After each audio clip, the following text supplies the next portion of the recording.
أعوذ بالله من الشيطان الرجيم. بسم الله الرحمن الرحيم. Assalamualaikum warahmatullahi wabarakatuh. A'udzu billahi minasy syaithanir rajim. Bismillahirrahmanirrahim.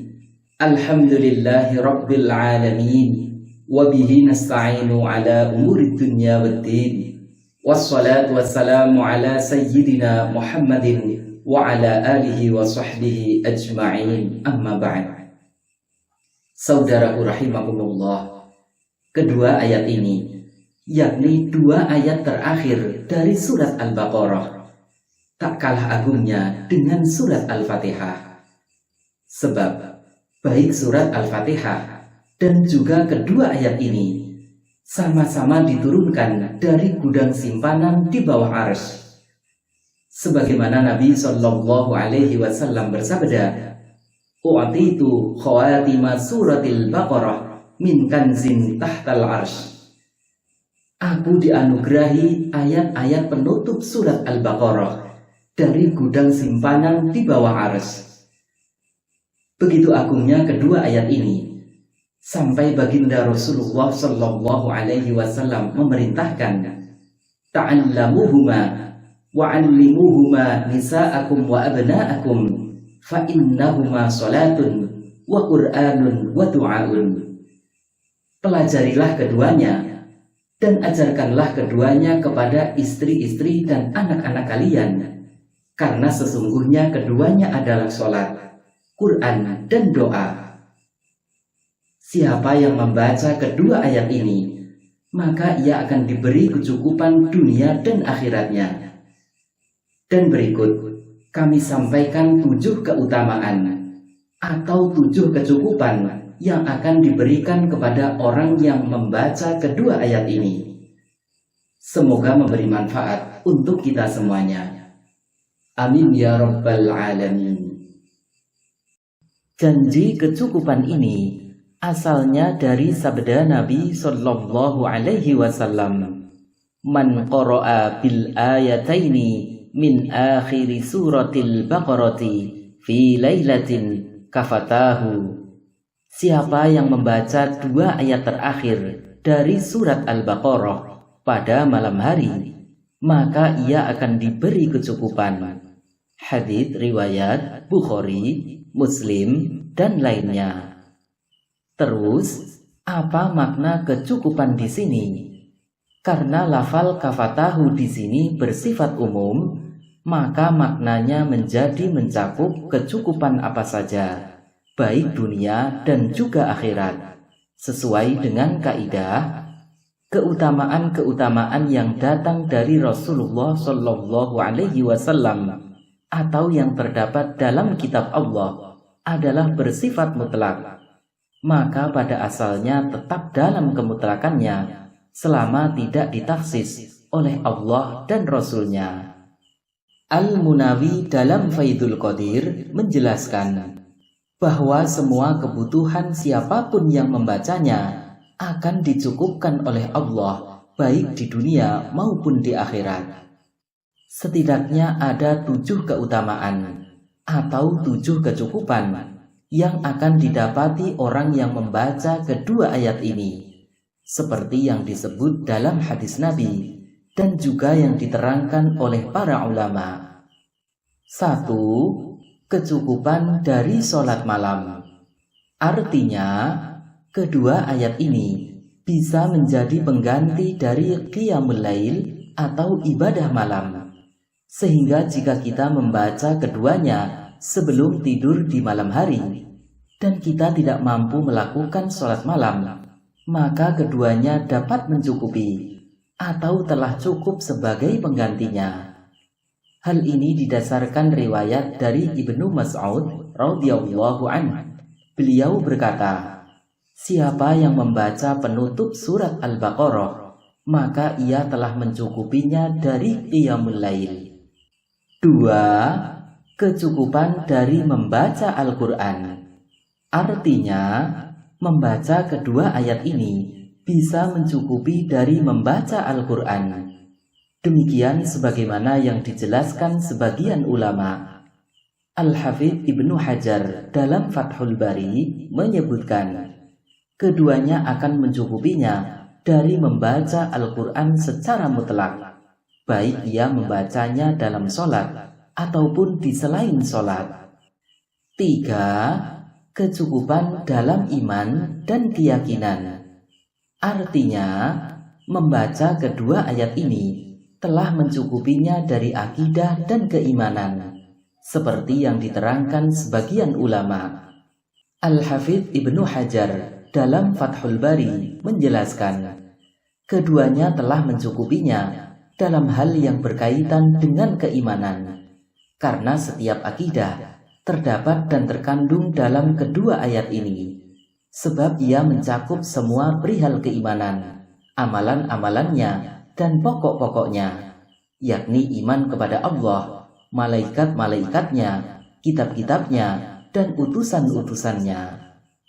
4. Kecukupan dari segala keburukan. Artinya, orang yang membaca kedua ayat ini akan dijaga dan dilindungi dari setiap keburukan dan hal-hal yang tidak disukai. Al-Hafidz Ibnu Hajar dalam Fathul Bari menjelaskan, keduanya mencukupi dari setiap keburukan. Jika ia membaca kedua ayat ini di malam hari, maka ia akan dicukupi atau dijaga dari setiap keburukan, berupa kesusahan, penyakit, atau lainnya. Dan ia akan tidur di malamnya dengan aman dan tenang, dengan seizin Allah. 5. Kecukupan dari kejahatan setan, jin, dan manusia. Artinya, orang yang membaca kedua ayat ini akan dijaga dan dilindungi dari setiap kejahatan setan, jin, dan manusia, seperti yang diterangkan dalam hadis Nabi Shallallahu Alaihi Wasallam. Innallaha kataba kitaban qabla an yakhluqas samawati wal ardi bi alfi amin anzala minhu ayataini khatama bihima surat al-Baqarah wa la tuqra'ani fi darin thalatha layalin fayaqrabuha syaitan. Sesungguhnya Allah telah menulis kitab 2000 tahun sebelum Dia ciptakan langit dan bumi. Dia turunkan darinya 2 ayat sebagai penutup surat Al-Baqarah. Tidaklah kedua ayat itu dibaca di dalam rumah selama 3 hari, kecuali setan tidak akan mendekatinya. Hadits riwayat Bukhari, Ahmad, dan lainnya. 6. Kecukupan pahala. Artinya, bacaan kedua ayat tersebut telah mencukupi pembacanya dari pahala bermacam zikir dan doa. Para ulama berpendapat bahwa 2 ayat terakhir dari surat Al-Baqarah itu bisa menjadi pengganti dari bermacam-macam zikir, karena di dalam ayat tersebut juga terdapat doa-doa yang memohon kebaikan di dunia dan akhirat.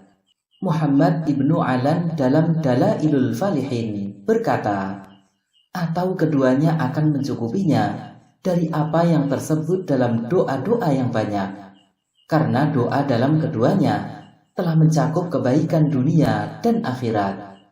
Qadhi Iyad berkata, atau bisa jadi dengan membaca 2 ayat tersebut akan mendapatkan pahala yang besar, karena di dalamnya ada pelajaran tentang keimanan, kepasrahan diri, penghambaan kepada Allah, dan berisi pula doa kebaikan dunia dan akhirat. 7. Kecukupan setiap hajat dan urusannya. Para ulama berpendapat bahwa di dalam kedua ayat tersebut ada kalimat yang menunjukkan sikap kepasrahan kepada Allah, sehingga Allah akan menurunkan pertolongan kepada mereka yang menghayati 2 ayat tersebut.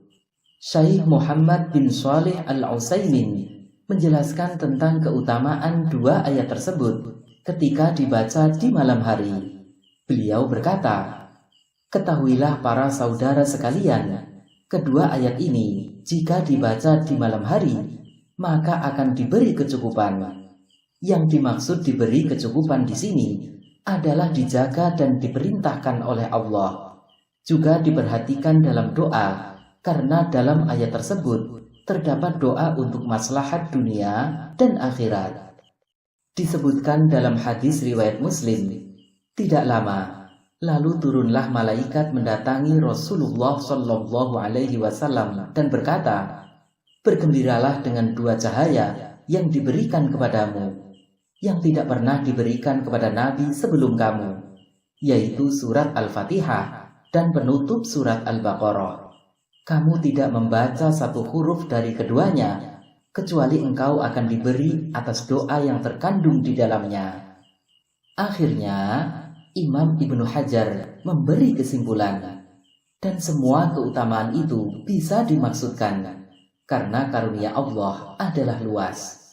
Imam Asy-Syaukani berkata, dan tidak ada penghalang untuk memaksudkan semua perkara ini, dan hal itu dikuatkan dengan apa yang telah ditetapkan dalam ilmu ma'ani dan bayan, bahwa membuang yang dikaitkan itu menunjukkan adanya keumuman.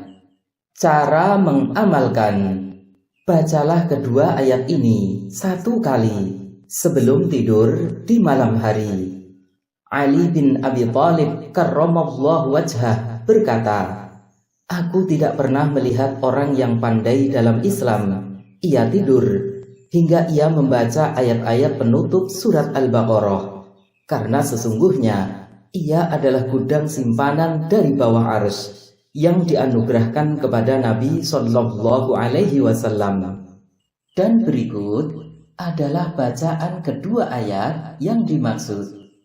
Amanar rasulu bima unzila ilaihi min rabbihi wal mu'minun kullun amana billahi wa malaikatihi wa kutubihi wa rusulihi la nufarriqu baina ahadin min rusulihi wa qalu sami'na wa ata'na ghufranaka rabbana wa ilaikal masir la yukallifu Allahu nafsan illa wus'aha laha ma kasabat wa 'alaiha maktasabat Rabbana la tu'akhidna in nasina aw akhtana Rabbana wa la tahmil 'alaina isran kama hamaltahu 'alal ladzina min qablina Rabbana wa la tuhammilna ma la taqata lana bih wa'fu 'anna waghfir lana warhamna anta maulana fansurna 'alal qaumil kafirin. Rasul telah beriman kepada Al-Quran yang diturunkan kepadanya dari Tuhannya. Demikian pula orang-orang yang beriman. Semuanya beriman kepada Allah, malaikat-malaikatnya, kitab-kitabnya, dan rasul-rasulnya. Mereka mengatakan, kami tidak membeda-bedakan antara seseorang pun dengan yang lain dari rasul-rasulnya. Dan mereka mengatakan, kami dengar dan kami taat. Mereka berdoa, ampunilah kami wahai Tuhan kami, dan kepada Engkaulah tempat kembali. Allah tidak membebani seseorang, melainkan sesuai dengan kesanggupannya. Ia mendapat pahala dari kebajikan yang diusahakannya, dan ia mendapat siksa dari kejahatan yang dikerjakannya. Mereka berdoa, wahai Tuhan kami, janganlah Engkau hukum kami jika kami lupa atau kami bersalah. Wahai Tuhan kami, janganlah Engkau bebankan kepada kami beban yang berat, sebagaimana Engkau bebankan kepada orang-orang sebelum kami. Wahai Tuhan kami, janganlah Engkau pikulkan kepada kami apa yang tak sanggup kami memikulnya. Beri maaflah kami, ampunilah kami, dan rahmatilah kami. Engkaulah penolong kami, maka tolonglah kami terhadap kaum yang kafir.